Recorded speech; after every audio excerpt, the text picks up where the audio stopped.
बांग्लादेश को तो खुश होना चाहिए था ना, क्योंकि आप मानवता दिखा रहे हैं। भारत और बांग्लादेश तो दोस्त है ना, बांग्लादेश की हर एक जरूरत पर भारत ने मदद की है ना, तो बांग्लादेश की तरफ से ऑब्जेक्शन नोट क्यों आया?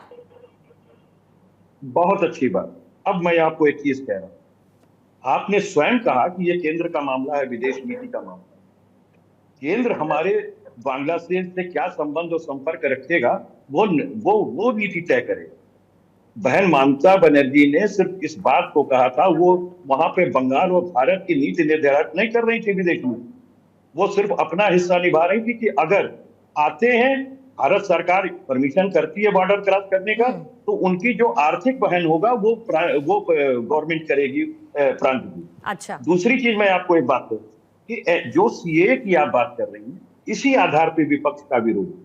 सीए में जो इन्होंने नागरिक संशोधन बिल लिया है, उसमें इन्होंने मजहब के आधार पर विभेद किया प्रताड़ित में। मैं ये कह रहा हूँ कि अगर कोई मनुष्य प्रताड़ित है, क्या बांग्लादेश में कोई मुसलमान वहां पे उसकी भाषा और वहां पे पीड़ित हो सकता है क्या? पाकिस्तान में मैं बीच में नहीं बोल रहा, बीच में नहीं। आप ऐसे भ्रम की स्थिति, आप नेशनल टेलीविजन पे आएंगे, झूठ बोलेंगे तो आप बैठे रहेंगे, ऐसे क्या? सीएए में क्या कोई भी मुसलमान बांग्लादेश का या पाकिस्तान का पीड़ित है क्या? अगर हमारी बात आपको कितना भी कर ले, मैं आपकी बात को ठीक तरीके से रख देती हूँ। कपीश जी सुनिए, सर्वेश जी ये कह रहे हैं, वो इधर उधर कुछ नहीं कह रहे, वो ये पूछना चाह रहे हैं सीधे सीधे कि आप कह रहे हैं कि शरणार्थियों के लिए जो पीड़ित हैं, मानवीय आधार पर उनके दरवाजे खोल देंगे, भाई आ जाएं बंगाल में, कोई दिक्कत नहीं है, तो उसमें कोई मुस्लिम नहीं होगा क्या? मैं आपको बार बार ये कह रहा हूँ सर, मैं आपसे सीधा सवाल पूछ रही हूँ सर, मैं आपसे सीधा सवाल पूछ रही हूँ, क्योंकि डबल स्टैंडर्ड जो कुछ नहीं समझता उसको भी समझ में आता है ना। रोहिंग्याओं को लेकर बंगाल सरकार की अप्रोच क्या है, ये किससे छिपी है सर? ये बताइए मुझे, रोहिंग्याओं को लेकर ममता सरकार की ममता किससे छिपी है, आप मुझे ये बताइए। मुश्किल ये है कि ये लोग मोदी का विरोधिता करते अब देश की सुरक्षा की विरोधिता करने लगे। हमारी बहन है, कपिल जी को इसमें कोई खराब बात नजर नहीं आती है। कपिल जी को जवाब देने दीजिए, कपिल जी को। साक्षी जी आऊंगी मैं आपके पास, और उनका मुंह साक्षी जी मैं आती हूँ था, उसके आधार पर ये बोल रहे हैं। ठीक है साक्षी जी मैं आती हूँ आपके पास, कपिल जी अपनी बात को पूरा करेंगे। भाई मैं ये कहता हूं कि अगर हमारी आवश्यकता नहीं है सुनने की, तो आप इन्हीं की सुन लें, हमको इजाजत है, हम नमस्कार करें आपको। ये लोग बीच में क्यों बोलना चाहते हैं, अपनी बारी में बोले। मैं एक चीज कह रहा हूं कि आप मुझे इस बात को बताइए कि क्या धर्म के आधार पर प्रताड़ित व्यक्ति को अलग किया जा सकता है क्या? बहुसंख्यकों को और अल्पसंख्यकों की बात है ना सर, बहुसंख्यकों की और अल्पसंख्यकों की बात है ना। मेरी बात सुन लीजिए, जब कोई व्यक्ति सताया हुआ होता है तो वो ना तो बहुसंख्यक होता है ना अल्पसंख्यक होता है। मतलब आप ये कह रहे हैं कि मुस्लिम जो है उन देशों में जहां पर मुस्लिम आबादी बहुसंख्यक है, वहां पर वो प्रताड़ित होंगे, अल्पसंख्यक नहीं होंगे। मैं आपको वो दूसरी चीज कह रहा हूं, प्रताड़ित कोई भी किसी देश में हो सकता है। क्या पाकिस्तान के अंदर जो है, तो फिर सर खुला दिल रखे ना, फिर सीए के लिए भी रखे ना। मैं ये कह रही हूँ, मैं ये कहती हूँ, आती हूँ नीरज जी, आ रही हूँ नीरज जी, आ रही हूँ एक एक मैं सिर्फ इतना कहना चाहती हूँ कि किसी बात को लेकर भ्रम की स्थिति मत पैदा करिए ना, या अपना देखने का एक नजरिया है, उस देखने को नजरिए को जनता के सामने सही बताने की कोशिश मत करिए ना सर। अगर देखना है तो वाइड एंगल से देखिए, हर एक पर्सपेक्टिव से हर बात को समझिए। किसी ने भी मुस्लिमों का विकास नहीं किया है, किसी ने भी मुस्लिमों का विकास नहीं है, एकमात्र भारतीय जनता पार्टी। अच्छा ठीक है सर, ठीक है, थोड़ा सा समय और दीजिए मुझे जरा। नीरज जी को और सर्वेश जी को रखेंगे। नीरज जी अपनी बात को पूरा करेंगे, सर्वेश जी आपका काउंटर कर रहे हैं बात का। नीरज जी पहले जी बिल्कुल करूंगा, समय हमको पर्याप्त चाहिए। कई पॉइंट उठे हैं यहाँ पर, बात सीएए की हो रही थी, तो हमारे देश में 18-19 में सुप्रीम कोर्ट के आधार पे आदेश पे आया था एनआरसी करने के लिए, सबको याद है। उस समय जो है तथाकथित राष्ट्र के अध्यक्ष बने अमित शाह जी का पहला बयान आता है, राजनाथ सिंह जी का भी आता है, कराया जाएगा। और शुरुआत हुआ, 40 लाख लोगों को बोला गया था पूर्णिमा जी की 40 लाख वहां पर एनआरसी के दायरे में आएंगे लोग। जब जांच होती है तो 19,65,000 करीब लोग आते हैं और लगभग 12 लाख करीब में हुआ शोर हुआ था कि केवल मुस्लिम रहेंगे एनआरसी में, लेकिन 12 लाख के करीब में सिर्फ हिंदू निकल गए।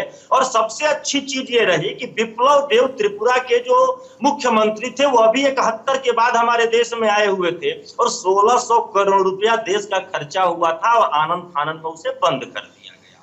इस पर प्रश्न उठता है। दूसरा, आइए, आपने कहा था बहुसंख्यक अल्पसंख्यक, देश को याद है कि मधुआ समुदाय को एक करने के लिए हमारे सम्माननीय प्रधानमंत्री जी 21 के बंगाल चुनाव में बांग्लादेश गए हुए थे और वहीं पर ये रह रहे हैं। इनके रहते हुए वहीं पर मंदिरों को तोड़ा जा रहा है, हिंदुओं पे आक्रमण किया जा रहा है, मारा जा रहा है, लेकिन हमारे सम्माननीय प्रधानमंत्री जी चुप रहे। सुने, ठीक नहीं है, पूरा होने दीजिए। नहीं सर, समय की बाध्यता है ना मेरे पास, समय की बाध्यता है ना मेरे पास, तो चुप रहिए। क्या होता है, चुप रहिए, क्या होता है नीरज जी, चुप रहिए, क्या होता है भाई, समय की बाध्यता उतना ही मिलेगा ना, चुप रहिए, मत बताइए। बाध्यता हो जाती है, नहीं चुप रहिए, मत बताइए, लेकिन आप चुप रहिए, मत बताइए, बात को पूरी करें।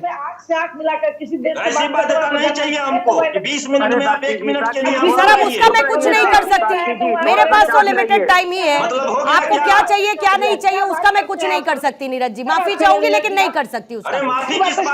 अरे बात को पूरा करे ना सर, इधर उधर की बात करने से अच्छा। अधूरा की बात नहीं होती, सच सुनने और बोलने का अधिकार चाहिए, सच सुनिए और बोलने। ठीक है सर्वेश जी, इन्होंने जो कहा उसकी बात का जवाब। नीरज जी, आप जो ये कह रहे हैं मधुआ समाज पे या हिंदुओं पे बांग्लादेश में अत्याचार हो रहा है, यही बात कपिल श्रीवास्तव और बाकी के इंडिया अलायंस के लोगों को बताइए ना कि सीएए भारत में क्यों दिया गया, केवल हिंदुओं को, पारसियों को, ईसाइयों को और सिखों को, ये बताइए ना। ये तुष्टीकरण की राजनीति हो रही है, इसलिए से मुसलमान को क्यों हटा दिया गया, मुस्लिम देश में मुसलमान क्या प्रताड़ित होता है नीरज जी, कार्रवाई क्यों नहीं बताइए ना। भाजपा आरोप भी रहे, आप जैसा सर्वेश पाठक जी जानकार आदमी ये कहता है कि वहाँ पे महिलाओं के साथ मतलब दुराचार होता है। दुराचार नहीं हो रहा है, आप किस चश्मे से देख रहे हो, चश्मे का पावर ठीक करो।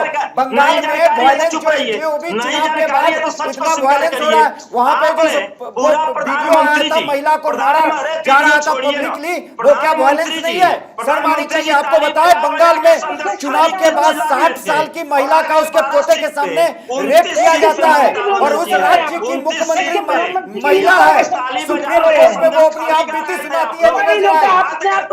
इस बात को समझो, चश्मे का पावर ठीक है नीरज जी रुक जाइए। साक्षी जी अब आप बोल लीजिए, साक्षी जी बोलिएगा, 30 सेकंड का समय दे रही हूँ आपको, 30 सेकंड में अपनी बात साक्षी जी रखेंगे, बोलिए। देखिए नीरज जी का ये गैर मतलब जैसा मुख्यमंत्री ने गैर जिम्मेदाराना बयान किया, मुझे नीरज जी टाइमर रखेंगे 30 सेकंड। आशा लेते अपने आप को राजनीतिक विश्लेषक कहने वाले प्रधानमंत्री जवाब नहीं देते, चुप रहते हैं। प्रधानमंत्री देश के ऐसे प्रधानमंत्री है जो दुश्मनों के साथ और दोस्तों के साथ सबसे आंख से आंख मिलाकर बात करते हैं, सुबह के बात नहीं करते, रिपोर्ट कंट्रोल की सरकार नहीं चलाते हैं। भारतवर्ष को विश्व गुरु बनाने का अवदान देश के प्रधानमंत्री मोदी को दिया है। प्रधानमंत्री के लिए नीरज जी का इस तरह का गैर जिम्मेदाराना बयान इसकी विरोधिता करती है। भारत पहले से विश्व गुरु है और साक्षी जी बाकी आप और मोदी जी। ठीक है सुमित जी 30 सेकंड में अपना क्लोजिंग कमेंट रखेंगे। सुमित मेहरोत्रा 30 सेकंड में क्लोजिंग कमेंट रखेंगे। नीरज जी प्लीज बीच में मत बोलिए, बोलिए सुमित जी जल्दी से। साक्षी जी प्लीज, साक्षी जी टाइम नहीं है मेरे पास, साक्षी जी समय नहीं है, सुमित जी जल्दी से बोलेंगे। नीरज जी ने जो बात कही है सही कही है। अगर सर्वेश्वर भाई किसी चीज का कर रहे हैं, बयान दे रहे हैं, तो वो भी सही कह रहे हैं। नीरज जी ने भी अपनी बातें सही कही है, तो उनकी बातों को क्यों झुठलाया जा रहा है? अगर वो बयान उनके बाद जी को सहारा मिला नीरज जी का, शत्रु का शत्रु मित्र होता है। बात तो गलत नहीं बोली ना, बात तो गलत नहीं बोली ना। अरे बात गलत नहीं बोली, जो आज उन्होंने बयान दिए हैं